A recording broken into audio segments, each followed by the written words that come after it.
세상에서 가장 잔혹한 무기 중 하나로 꼽히며 악마의 무기라는 섬뜩한 별명까지 얻은 것이 바로 집속탄입니다.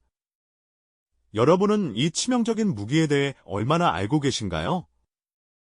그런데 만약 북한이 이토록 위험한 집속탄을 미사일에 실어 발사하려 한다면 과연 그들이 정말로 노리는 것은 무엇일까요? 단순한 무력 과시를 넘어선 북한의 가장 은밀하고 위험한 전략적 의도가 무엇인지 오늘 우리는 그 숨겨진 진실을 파헤쳐 보려 합니다. 이 이야기는 단순한 무기 소개를 넘어 북한이 우리에게 던지는 실제적인 위협을 이해하기 위한 필수적인 정보가 될 것입니다. 먼저 악마의 무기라 불리는 집속탄이 대체 어떤 무기인지 그 충격적인 실체부터 들여다보겠습니다. 집속탄은 하나의 거대한 폭탄 안에 수십 개에서 수백 개에 이르는 작은 폭탄, 즉 자탄을 품고 있는 무기이죠. 마치 거대한 상자 안에 수많은 작은 선물 상자가 들어있는 것과 비슷하다고 상상해 볼 수 있습니다. 이 큰 폭탄이 목표 상공에서 터지면 그 안에 있던 작은 자탄들이 광범위한 지역에 흩뿌려지면서 동시에 폭발하게 됩니다. 한 번의 공격으로 축구장 수십 개에 달하는 넓은 면적을 순식간에 초토화시킬 수 있는 어마어마한 파괴력을 지니고 있는 것이죠. 하지만 집속탄을 더욱 잔혹하게 만드는 것은 바로 그 불발탄 문제입니다. 흩뿌려진 수많은 자탄 중에는 터지지 않고 땅에 남아있는 경우가 상당수 발생합니다. 이 불발탄들은 전쟁이 끝난 후에도 오랫동안 마치 눈에 보이지 않는 지뢰밭처럼 남아있게 됩니다. 평화가 찾아온 듯 보이는 들판이나 주거 지역에 숨어 있다가 아무것도 모르는 민간인들의 발에 밟히거나 충격이 가해지면 언제든 폭발하여 끔찍한 비극을 불러일으키는 것이죠. 특히 호기심 많은 아이들이 장난감처럼 생긴 불발탄을 만지다가 목숨을 잃거나 심각한 부상을 입는 사례가 전 세계 곳곳에서 끊이지 않고 발생하고 있습니다. 이처럼 집속탄은 무차별적인 살상력과 전쟁 후에도 이어지는 장기적인 위험 때문에 국제사회로부터 강력한 비난을 받아왔습니다. 2008년에는 집속탄 금지 협약이 채택되어 100개 이상의 국가가 이 무기의 생산, 사용, 비축을 금지하고 나섰죠. 이는 집속탄이 인류에게 너무나 큰 인도주의적 참사를 가져온다는 공감대가 형성되었기 때문입니다.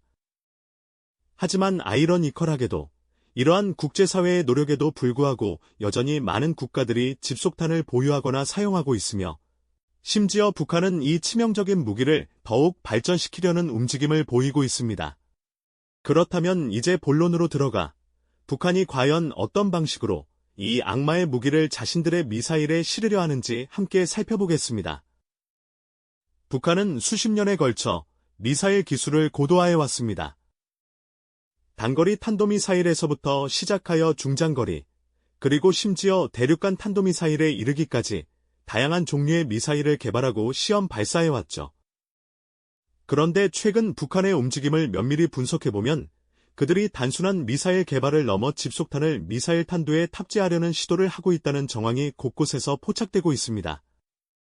이것이 왜 그렇게 심각한 위협이 될까요? 집속탄을 미사일에 실어 발사한다는 것은 특정 목표물을 정밀하게 타격하기보다는 광범위한 지역에 한꺼번에 엄청난 피해를 입히겠다는 의도를 명확히 드러내는 것입니다. 미사일이 공중에서 분리되어 수백 개의 자탄을 흩뿌린다면 이는 도시 전체를 순식간에 마비시키고 주요 시설들을 무력화하며 무엇보다도 엄청난 심리적 공포를 유발할 수 있겠죠. 북한의 미사일 개발 역사를 되짚어보면 그들은 늘 자신들의 군사적 능력을 과시하고 주변국의 위협을 가하는 데 주력해왔습니다.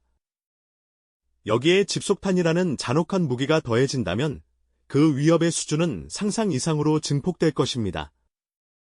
과연 북한은 이러한 집속탄 미사일을 통해 무엇을 얻으려 하는 것일까요? 단순히 파괴를 넘어선 그들의 숨겨진 의도는 무엇일까요? 우리는 다음 이야기에서 북한이 집속탄으로 노리는 실질적인 전략적 목표를 더욱 깊이 파헤쳐 볼 예정입니다.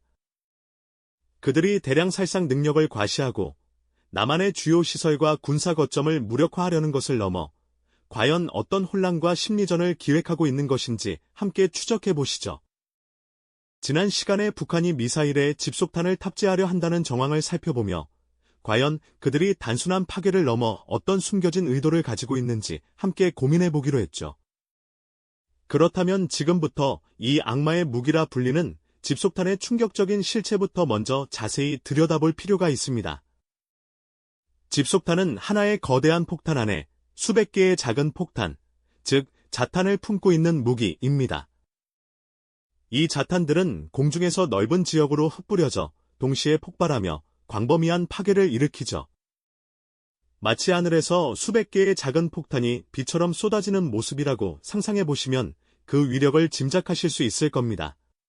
하지만 집속탄이 더욱 잔혹하게 여겨지는 진짜 이유는 바로 불발탄 문제 때문입니다. 흩뿌려진 자탄 중 상당수는 폭발하지 않고 그대로 땅에 남아있게 되는데 그 비율이 적게는 10%에서 많게는 40%에 달합니다. 이 불발탄들은 전쟁이 끝난 후에도 오랫동안 지뢰처럼 땅에 묻혀 있거나 노출되어 무고한 생명을 위협하는 치명적인 존재가 됩니다. 특히 호기심 많은 아이들이 장난감인 줄 알고 만졌다가 폭발하여 목숨을 잃거나 심각한 부상을 입는 비극적인 사례가 끊이지 않고 발생하고 있죠. 농사를 짓던 농부나 일상생활을 하던 민간인들이 불발탄으로 인해 갑작스러운 피해를 입는 일은 전 세계 곳곳에서 여전히 반복되고 있습니다.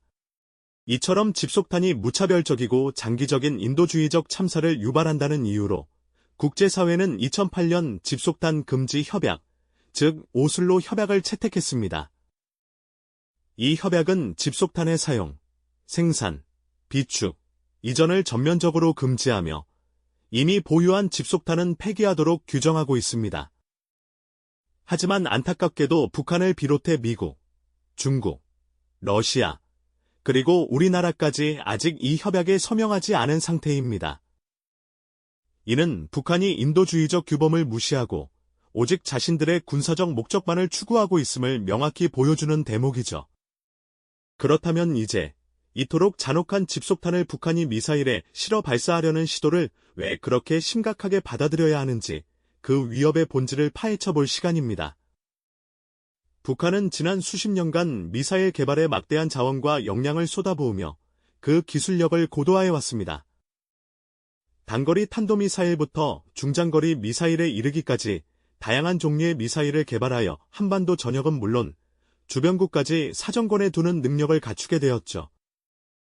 여기에 집속탄이라는 대량 살상 무기를 결합하려는 것은 단순한 무력 과시를 넘어 전략적 차원의 엄청난 변화를 의미합니다. 과거에는 전투기가 폭탄을 투하하거나 장사정포를 이용해 집속탄을 발사했다면 이제는 미사일이라는 빠르고 정확한 운반 수단을 통해 훨씬 더 광범위하고 깊숙한 목표물에 집속탄을 투하할 수 있게 된 것입니다. 미사일은 요격하기 어렵고 목표 지점 상공에서 자탄을 흩뿌려 광범위한 지역에 동시다발적인 피해를 줄 수 있습니다. 이는 특정 목표물만을 정밀하게 파괴하는 것을 넘어 도시 전체나 주요 시설들을 순식간에 마비시키고 동시에 엄청난 심리적 공포를 유발하겠다는 북한의 섬뜩한 의도가 담겨 있는 것이죠. 그렇다면 북한은 이러한 집속탄 미사일을 통해 과연 무엇을 얻으려 하는 것일까요? 단순히 파괴를 넘어선 그들의 숨겨진 의도는 무엇일까요? 가장 먼저 북한은 대량 살상 능력을 과시하며 상대방에게 압도적인 공포감을 심어주려 할 것입니다.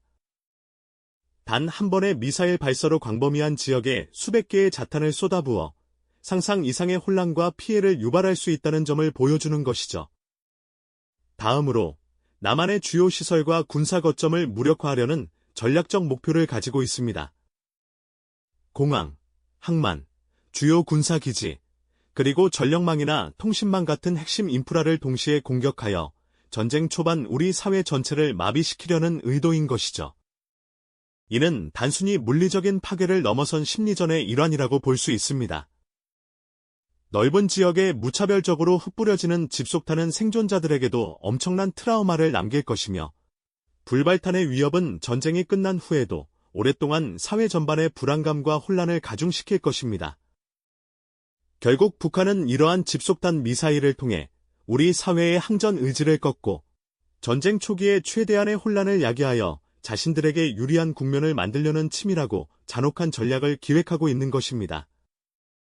이처럼 북한의 집속탄 미사일 개발은 단순한 무기 체계의 발전이 아닌 그들의 근본적인 전략과 목표를 이해하는 핵심 열쇠라고 할 수 있습니다. 우리는 이 위협이 단순한 먼 나라 이야기가 아닌 우리의 일상과 직결된 현실임을 깨닫고 미래를 대비하기 위한 필수적인 지식을 갖춰야 할 때입니다. 앞선 이야기에서 북한이 집속탄 미사일을 통해 노리는 것이 단순히 물리적인 파괴를 넘어 우리 사회의 항전 의지를 꺾고 최대한의 혼란을 유발하려는 치밀하고 잔혹한 전략이라는 점을 짚어봤습니다. 이러한 북한의 은밀한 의도는 단순한 무기 체계의 진화를 넘어 우리 모두의 일상과 직결된 현실적인 위협으로 다가오고 있다는 점을 우리는 분명히 인식해야만 하죠. 이제 우리는 북한의 집속탄 미사일이라는 끝나지 않은 위협 속에서 과연 국제사회와 우리 대한민국이 어떤 안보 딜레마에 직면하고 있는지 깊이 들여다볼 차례입니다. 국제사회는 이미 집속탄의 비인도적인 잔혹함을 깊이 인지하고 2008년 집속탄 금지 협약을 채택하며 인류에 대한 비극적인 무기 사용을 중단하기로 약속했습니다. 100개가 넘는 국가들이 이 협약에 서명하며 민간인들에게 무차별적인 피해를 주는 이 무기의 생산과 비축, 사용을 금지하겠다는 의지를 보였죠. 하지만 안타깝게도 북한은 물론 세계 군사 강국인 미국과 러시아, 그리고 우리나라도 이 협약에 동참하지 않고 있는 상황입니다. 특히 북한은 이러한 국제적인 합의와 규범을 완전히 무시한 채 오히려 집속탄을 미사일에 탑재하려는 움직임을 노골적으로 보여주며 국제사회의 평화와 안정에 심각한 도전장을 던지고 있는 것입니다. 그렇다면 우리 대한민국은 이러한 북한의 치명적인 집속탄 미사일 위협 앞에서 어떻게 대비하고 있을까요? 우리 군은 북한의 미사일 도발에 대응하기 위한 다층적인 방어체계를 구축하며 전력을 강화하고 있습니다.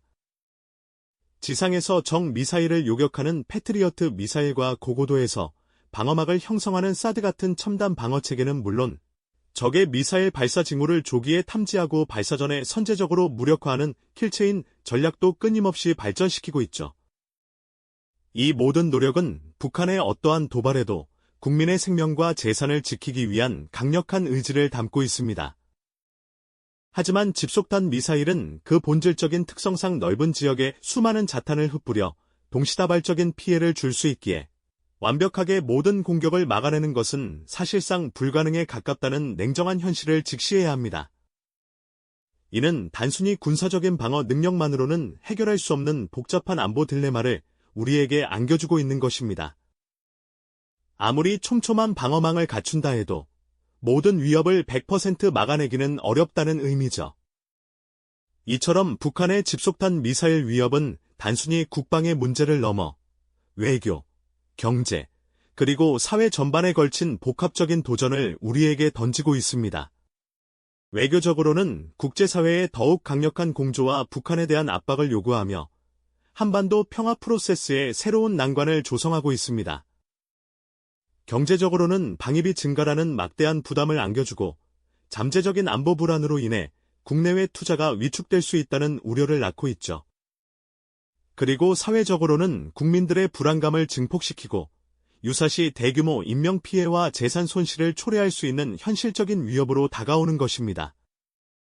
결국 이 문제는 국방력 강화와 더불어 외교적 노력, 경제적 안정, 그리고 사회적 단합까지 아우르는 총체적인 대응 전략을 요구하고 있는 셈입니다. 이처럼 북한의 집속탄 미사일 개발과 그들의 전략적 의도는 단순한 무기 체계의 진화를 넘어 우리가 직면한 안보 현실의 본질을 꿰뚫는 중요한 단서라고 할 수 있습니다. 우리는 이 심각한 위협이 결코 먼 나라의 이야기가 아니라 바로 우리의 삶과 밀접하게 연결된 실제적인 위협임을 다시 한번 깨닫고 미래를 위한 현명하고 실질적인 대비책을 강구해야 할 때입니다. 집속탄 미사일의 그림자는 여전히 우리를 위협하고 있으며 이에 대한 지속적인 관심과 냉철하고 지혜로운 대응이 무엇보다 중요하다고 할 수 있겠습니다. 과연 우리는 북한의 이러한 치밀한 전략적 의도에 어떻게 대처해야만 할까요? 다음 시간에는 북한이 숨기고 있는 또 다른 은밀한 전략들은 무엇인지, 그리고 그에 대한 우리의 현명한 대응 방안은 어떤 것들이 있을지 더 깊이 들여다보는 시간을 가져보겠습니다. 이처럼 북한의 치밀한 전략적 의도에 과연 우리는 어떻게 대처해야 할까요? 집속탄 미사일이 들이운 어두운 그림자는 단순히 군사적인 충돌 가능성을 넘어 우리 사회 전반에 걸쳐 풀기 어려운 복잡한 딜레마를 던져주고 있습니다. 국제사회는 이른바 악마의 무기라 불리는 집속탄의 사용과 확산을 막기 위해 오랜 시간 끈질기게 노력해왔습니다. 2008년 발효된 집속탄 금지 협약은 100개가 넘는 국가들이 서명하며 무고한 민간인 피해를 막고 인도주의적 재앙을 종식시키고자 하는 의지를 보여주었죠. 하지만 안타깝게도 북한은 물론 미국, 러시아, 중국과 같은 주요 군사 강대국들은 전략적 이유를 내세우며 이 협약에 동참하지 않고 있는 현실입니다. 이는 국제적인 노력에도 불구하고 집속탄 위협이 여전히 유효하며 특정 국가들에게는 중요한 전략적 도구로 인식되고 있음을 보여주는 대목이죠. 그렇다면 우리 대한민국은 북한의 이러한 위협에 대해 어떤 대응 방안을 펼치고 있을까요? 우리 군은 북한의 고도화된 미사일 위협에 맞서 한국형 미사일 방어 체계, 즉 KMD를 비롯한 다층적인 방어 시스템을 구축하는 데 온 힘을 쏟고 있습니다. 하지만 집속탄 미사일은 단일 표적이 아닌 광범위한 지역에 걸쳐 수많은 자탄을 뿌려 피해를 입히는 특성을 지니고 있습니다. 때문에 완벽한 방어는 사실상 매우 어려운 과제라고 할 수 있습니다. 외교적으로는 국제사회와의 긴밀한 공조를 강화하며 북한의 불법적인 무기 개발을 강력히 규탄하고 유엔 안보리 결의를 통한 제재를 이끌어내려 노력하고 있습니다. 그럼에도 북한은 국제사회의 압박에 아랑곳하지 않고 자신들의 핵과 미사일 개발 의지를 굽히지 않은 채 도발을 이어가고 있는 상황이죠. 결국 북한이 집속탄 미사일 개발에 그토록 집착하는 이유는 무엇일까요? 이는 단순한 무력 과시나 군사력 증강의 차원을 넘어섭니다. 그들은 단 한 번의 공격으로 상상하기 어려운 광범위한 혼란과 극심한 공포를 유발하고 장기적인 피해를 통해 상대방의 항전 의지를 뿌리째 흔들려는 치밀하고 잔혹한 전략적 의도인 것이죠. 물리적인 파괴력으로 주요 인프라를 마비시키고 대규모 인명피해를 초래할 뿐만 아니라 사람들의 마음속에 깊이 각인될 심리적인 공포를 극대화하려는 본심이 담겨있는 셈입니다. 이는 전쟁 초반부터 아군의 전투력을 무력화하고 사회 전반에 걸쳐 패닉과 무질서를 조장하여 조기에 전쟁의 주도권을 장악하고 자신들에게 유리한 국면으로 이끌어가려는 북한의 교활한 전략이 엿보이는 대목입니다. 이처럼 북한의 집속탄 미사일 위협은 결코 먼 나라의 이야기가 아닙니다. 바로 우리의 일상과 직결된 현실이자 우리 안보의 가장 첨예한 딜레마 중 하나라고 할 수 있습니다. 이 위협은 단순한 군사적 문제를 넘어 외교적 고립, 경제적 부담 증가, 사회적 불안감 증폭이라는 복합적인 도전을 우리에게 던져주고 있습니다.